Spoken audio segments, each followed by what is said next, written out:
एक ऐसी स्थिति की कल्पना कीजिए जहां एक बहुत बड़ा देश भारी बमबारी और युद्ध के बीच फंसा हुआ है।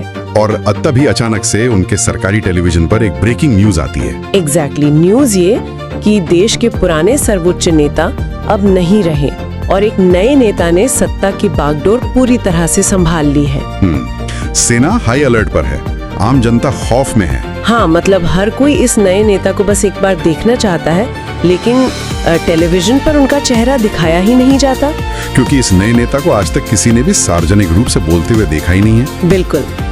तारीख है 20 मार्च 2026 और आज की हमारी इस विस्तृत चर्चा में या कह लें इस डीप डाइव में हम एक ऐसे ही वैश्विक राजनीतिक भूचाल के बिल्कुल केंद्र में उतर रहे हैं। एक ऐसा भूचाल जिसने पूरी दुनिया का ध्यान खींचा है। राइट, हम बात कर रहे हैं ईरान के नए सर्वोच्च नेता मुजतबा खामेनेई के रहस्यमयी उदय की। और इस पूरी पहेली को सुलझाने के लिए ना आज हम कागजातों और डेटा के एक बहुत बड़े ट्रेल का पीछा कर रहे हैं। हाँ, क्योंकि पर्दे के पीछे असल में तार कौन हिला रहा है ये समझना बहुत जरूरी है। बिल्कुल, और इसे समझने के लिए हमारे पास ब्लूमबर्ग और अल मॉनिटर की कुछ बहुत ही गहरी इन्वेस्टिगेटिव रिपोर्ट्स हैं जिन्हें फाइनेंशियल एक्सप्रेस ने भी सामने रखा है। राइट, और इसके अलावा वॉशिंगटन इंस्टीट्यूट के सैन्य विश्लेषण और ओपन सैंक्शंस डेटाबेस के आंकड़े भी मौजूद हैं हमारे पास। और यहाँ आगे बढ़ने से पहले एक बात बिल्कुल स्पष्ट कर देना बहुत जरूरी है। हाँ, ये बहुत जरूरी डिक्लेरेशन है। बिल्कुल, चूंकि ये विषय बेहद संवेदनशील है, जहां वामपंथी, दक्षिणपंथी और कई वैश्विक भू राजनीतिक विचारधाराएं आपस में टकराती हैं, तो हमारा रुख यहाँ एकदम साफ है। एग्जैक्टली, हम किसी भी देश, किसी नेता या किसी भी राजनीतिक विचारधारा का समर्थन या विरोध बिल्कुल नहीं कर रहे हैं। राइट, हमारा काम केवल इन स्वतंत्र स्रोतों से मिले तथ्यों, पैसे के लेन देन और सैन्य हलचलों का पूरी तरह से निष्पक्ष विश्लेषण करना है ताकि इस जटिल तंत्र को समझा जा सके। तो चलिए फिर शुरुआत से शुरू करते हैं, क्योंकि आज का हमारा मिशन ही यही है, ये समझना कि आखिर जो व्यक्ति आज तक कैमरे के सामने नहीं आया, जिसकी जीवित होने पर भी संशय है, हाँ, और जिसकी कथित गुप्त संपत्तियां अरबों में बताई जा रही हैं, वो इंसान युद्ध के बीचों बीच सत्ता के सबसे ऊंचे शिखर तक पहुंच कैसे गया। तो इससे पहले कि हम ये जाने कि मुजतबा की नीतियां क्या होंगी, हमें ये पूछना होगा कि वो भौतिक रूप से हैं कहाँ। राइट, 28 फरवरी 2026 को अमेरिका इजराइल के एक बड़े हवाई हमले में तत्कालीन सर्वोच्च नेता अली खामेनी और मुजतबा की पत्नी ज़ारा हदाद सब्दील की मृत्यु हो गई थी। और उसी हमले में मुजतबा के भी मौजूद होने और घायल होने की खबरें सामने आईं। लेकिन उनके स्वास्थ्य को लेकर जो रिपोर्ट्स आ रही हैं वो तो मतलब वो बिल्कुल विरोधाभासी हैं।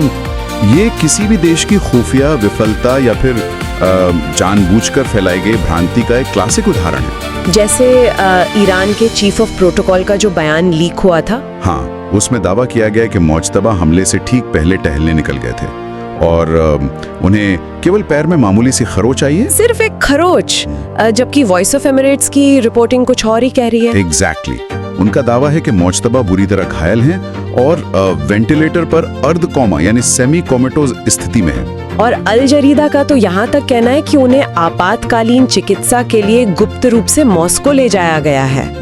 और इस बीच राज्य द्वारा उन्हें स्वस्थ दिखाने के लिए जो भी तस्वीरें जारी की गई, उनकी जब BBC वेरीफाई ने तकनीकी जांच की, हाँ, वो तो AI जनरेटेड निकली, आर्टिफिशियल इंटेलिजेंस से बनाई गई तस्वीरें। बिल्कुल। ठीक है, आइए इसे थोड़ा विस्तार से समझते हैं। मुझे एक बात बिल्कुल समझ नहीं आ रही, कोई भी देश जो एक सक्रिय युद्ध के बीच हो, जहां मिसाइलें गिर रही हो, वो अपनी ताकत का प्रदर्शन एक डिजिटल भूत के सहारे कैसे कर सकता है? ये एक बहुत ही महत्वपूर्ण सवाल खड़ा करता है। क्या ये मनोवैज्ञानिक रूप से शासन की सबसे बड़ी कमजोरी को नहीं दिखाता? जब नेता सामने ही नहीं है तो सत्ता का हस्तांतरण हुआ कैसे? ये जो कमजोरी है ना, यही उस जल्दबाजी का असली कारण है जो हमें 8 मार्च को देखने को मिली, जब असेंबली ऑफ एक्सपर्ट्स की बैठक बुलाई गई। हाँ, एक आपातकालीन बैठक, देश पर हमले जारी थे, नेतृत्व का एक वैक्यूम बन गया था और इसी घबराहट का फायदा उठाते हुए इस्लामिक रेवोल्यूशनरी गार्ड कॉर्प्स यानी IRGC ने भारी दबाव डालकर मोजतबा को नया सर्वोच्च नेता घोषित करवा दिया। पर इसमें एक बहुत बड़ा वैचारिक पेच भी तो है। बिल्कुल, और वो पेच ये है कि 1979 की जो ईरानी क्रांति थी उसका पूरा आधार ही वंशानुगत राजशाही यानी शाह के पारिवारिक शासन को उखाड़ फेंकना था। राइट, और अब एक पिता के मरने के बाद सत्ता का सीधे उसके बेटे के हाथों में जाना, ये साफ साबित करता है कि इस शासन ने अपनी वैचारिक और जो जन समर्थन की वैधता थी उसे पूरी तरह से त्याग दिया है। यानी अब ये तंत्र केवल और केवल सैन्य बल के सहारे खड़ा है। एग्जैक्टली। ये तो ऐसा हो गया कि जिस बीमारी को खत्म करने के लिए क्रांति की गई थी वही बीमारी एक नए रूप में वापस आ गई है। सही कहा आपने। लेकिन अगर हम धार्मिक वैधता की बात करें तो ईरान तो एक इस्लामिक रिपब्लिक है, राइट? सर्वोच्च नेता के पद पर बैठने के लिए एक बहुत उच्च धार्मिक कद की आवश्यकता होती है। होती तो है। और मोजतबा तो आयातुल्ला नहीं है, वो केवल हौजतुल इस्लाम है। तो जब उनके पास वो धार्मिक जनादेश ही नहीं है तो उनकी असली ताकत आ कहां से रही है? धार्मिक पदों के इस पदानुक्रम को समझना यहाँ बहुत जरूरी है। शिया इस्लाम में आयतुल्ला एक बहुत ऊंचा दर्जा होता है। वे मर्जा यानी अनुकरण के स्रोत होते हैं जिनके फतवों को धार्मिक कानून माना जाता है। राइट। और एक सर्वोच्च नेता से यही उम्मीद की जाती है कि उसके पास ये ईश्वरीय या धार्मिक वैधता हो। लेकिन मुज्तबा के पास वो नहीं है। नहीं, हुज्जतुल इस्लाम एक मध्यम स्तर का धार्मिक पद है। मुज्तबा के पास वो वरिष्ठता नहीं है जो उन्हें एक स्वतंत्र धार्मिक अथॉरिटी बना सके। तो मतलब वो धर्म के नाम पर लाखों लोगों को प्रेरित नहीं कर सकते? बिल्कुल नहीं, और इसलिए उन्हें सत्ता में बनाए रखने के लिए एक अलग करेंसी की जरूरत थी, और वो करेंसी है ईरान की सेना और उनका खुफिया तंत्र। लेकिन यहाँ मुझे एक ठोस वजह चाहिए। आप कह रहे हैं कि उनके पास करिश्मा नहीं है, धार्मिक पद नहीं है, कोई सार्वजनिक राजनीतिक अनुभव नहीं है। तो एक सक्रिय युद्ध के दौरान कोई भी सेना, खासकर IRGC जैसी विशाल मशीनरी, एक अदृश्य चेहरे की वफादारी क्यों स्वीकार करेगी? सेना के जनरल किसी ऐसे व्यक्ति को अपना बॉस क्यों मानेंगे जो सिर्फ परछाई में रहता है? अगर हम इसे व्यापक संदर्भ से जोड़कर देखें ना, तो मोजतबा ने पिछले 3 दशकों में खुद को उस परछाई में रखकर बहुत बड़ा नेटवर्क बनाया है। कैसा नेटवर्क? ये जो वफादारी है ना, ये किसी वैचारिक सम्मान पर नहीं बल्कि एक बेहद ठंडे और कड़े लेन देन पर टिकी है। 1987 में मोजतबा ने ईरान इराक युद्ध के दौरान IRGC की खबीब बटालियन में हिस्सा लिया था। अच्छा। वहीं से उनके संबंध कासिम सुलेमानी और खुफिया प्रमुख हुसैन तायब जैसे लोगों के साथ बने, और जैसे जैसे उनके पिता अली खामेनी की उम्र बढ़ती गई, मोजतबा ने सर्वोच्च नेता के कार्यालय पर पूरी तरह से अपना नियंत्रण कर लिया। मतलब पीछे से सारे फैसले वही ले रहे थे। एग्जैक्टली। IRGC में कौन प्रमोट होगा, ब्लैक मार्केट में तेल बेचने के अरबों डॉलर के कॉन्ट्रैक्ट किसे मिलेंगे, कौन सा अधिकारी जेल जाएगा, ये सब मुज्तबा तय करने लगे। बिल्कुल। उन्होंने व्यवस्थित तरीके से उदारवादियों को सत्ता के गलियारों से बाहर कर दिया। सेना के लिए मुज्तबा कोई बाहरी व्यक्ति नहीं है, वे वो व्यक्ति हैं जिसने सेना के मौजूदा जनरलों को उनकी कुर्सियों तक पहुंचाया है। अगर मैं इसे एक एनालॉजी से समझूं तो मुज्तबा उस शैडो डायरेक्टर की तरह है जो फिल्म की कास्टिंग और स्क्रिप्ट सब तय करता है, लेकिन कभी स्टेज पर नहीं आता। ये एकदम सटीक तुलना है। और जब इस शैडो डायरेक्टर को अपनी ताकत का क्रूर प्रदर्शन करना होता है ना, तो वो पीछे नहीं हटता। मतलब इसका सबसे बड़ा उदाहरण है 2009 का ग्रीन मूवमेंट। हाँ, उस वक्त बहुत शांतिपूर्ण प्रदर्शन हुए थे। राइट। जब ईरान में चुनाव के नतीजों को लेकर लाखों लोग प्रदर्शन कर रहे थे, तब मुज्तबा ने बसीज मिलिशिया का नियंत्रण अपने हाथों में लिया। Buses militia? हाँ, ये सादे कपड़ों में काम करने वाला एक खूंखार अर्धसैनिक बल है, और उन प्रदर्शनों को जिस बेरहमी से कुचला गया, उसने पूरे देश को झकझोर दिया था। उस समय सड़कों पर पहली बार मुज्तबा तुम मर जाओ के नारे लगे थे। अरे बाप रे। और वॉशिंगटन इंस्टीट्यूट के विश्लेषक तो यहाँ तक बताते हैं कि मुज्तबा अति रूढ़िवादी बेदारी पार्टी के समर्थक हैं, जो पश्चिम से किसी भी तरह की बातचीत के सख्त खिलाफ हैं। और शायद यही वजह है कि अमेरिकी विश्लेषकों का मानना है कि वे अपने पिता के फतवे के विपरीत जाकर परमाणु हथियार हासिल करने के पक्षधर हो सकते हैं। बिल्कुल। यही कारण है कि पूर्व अमेरिकी राष्ट्रपति ट्रंप ने भी इस नियुक्ति को सरेआम अस्वीकार्य बताया है। लेकिन यहाँ पे ये बात वाकई बहुत दिलचस्प हो जाती है। इस पूरी कहानी में एक बहुत बड़ा विरोधाभास है जो मुझे सबसे ज्यादा हैरान कर रहा है। वो क्या? एक तरफ मौजूदा उस अति रूढ़िवादी और कट्टरपंथी शासन का चेहरा है जो आम जनता को गरीबी, सादगी और पश्चिमी दुनिया से नफरत करने का उपदेश देता है। बिल्कुल। लेकिन दूसरी तरफ जब हम ब्लूमबर्ग की इन्वेस्टिगेटिव रिपोर्ट पढ़ते हैं तो एक ऐसा वित्तीय साम्राज्य सामने आता है जो मतलब किसी भी पश्चिमी अरबपति को शर्मिंदा कर दे। हाँ, यहाँ जो बात सबसे आकर्षक है वो ये है कि इस वित्तीय साम्राज्य के खुलासे ने शासन की पूरी नैतिक बुनियाद को ही कटघरे में खड़ा कर दिया है। ब्लूमबर्ग ने एक विशाल विदेशी संपत्ति नेटवर्क का पर्दाफाश किया ना? बिल्कुल।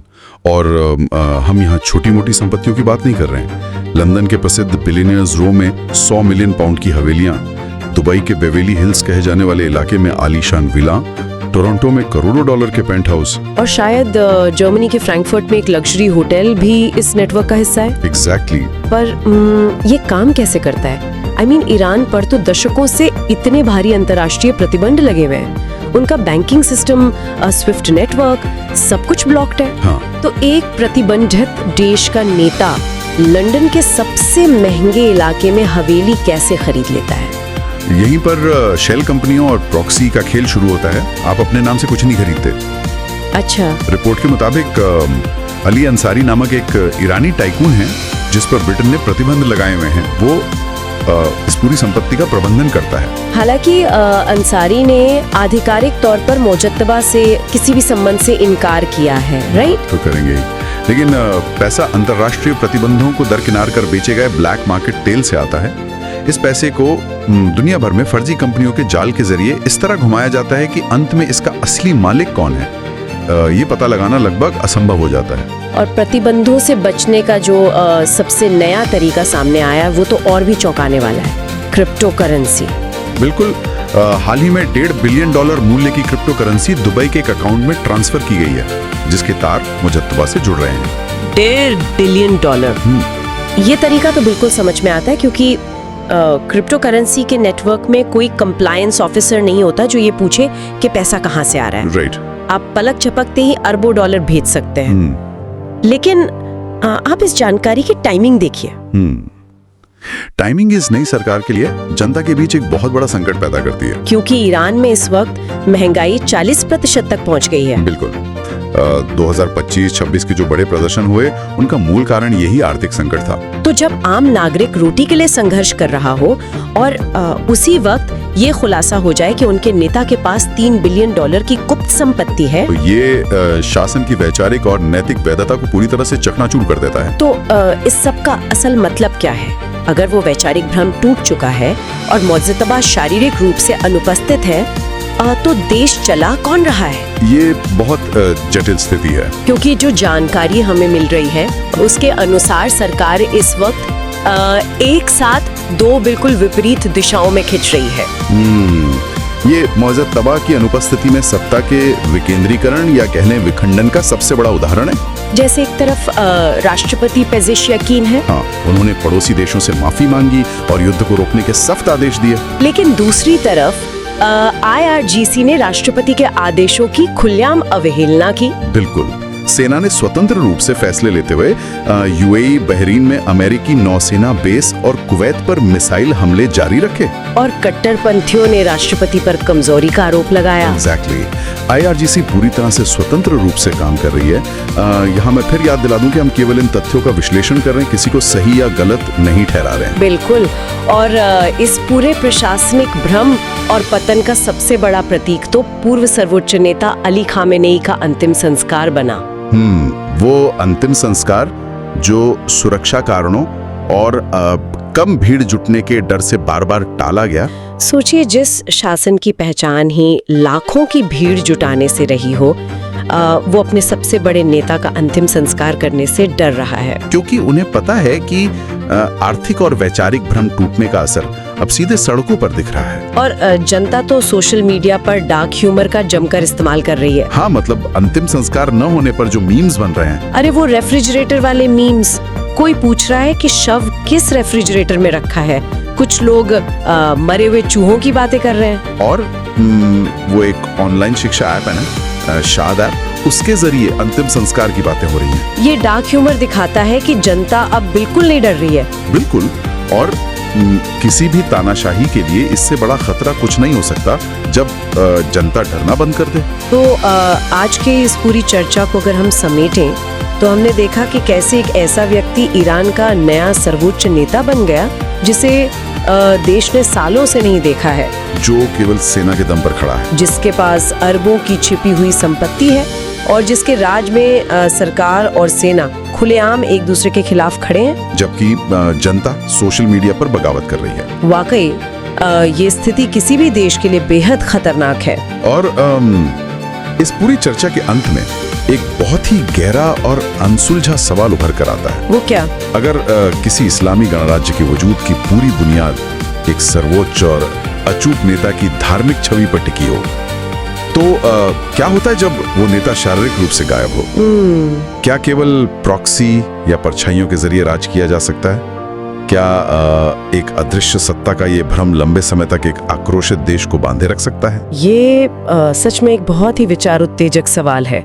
क्या ये ढांचा अपने ही अंतर्विरोधों के भार से ढह जाएगा? हमारे सुनने वालों के लिए ये सोचने वाली बात है। बिल्कुल। तो इसी सवाल के साथ हम अपनी आज की इस विस्तृत चर्चा को यहीं विराम देते हैं। इस जटिल पहेली को समझने के सफर में हमारे साथ जुड़ने के लिए बहुत बहुत धन्यवाद। हम आगे भी इस तरह के महत्वपूर्ण विषयों पर चर्चा करते रहेंगे।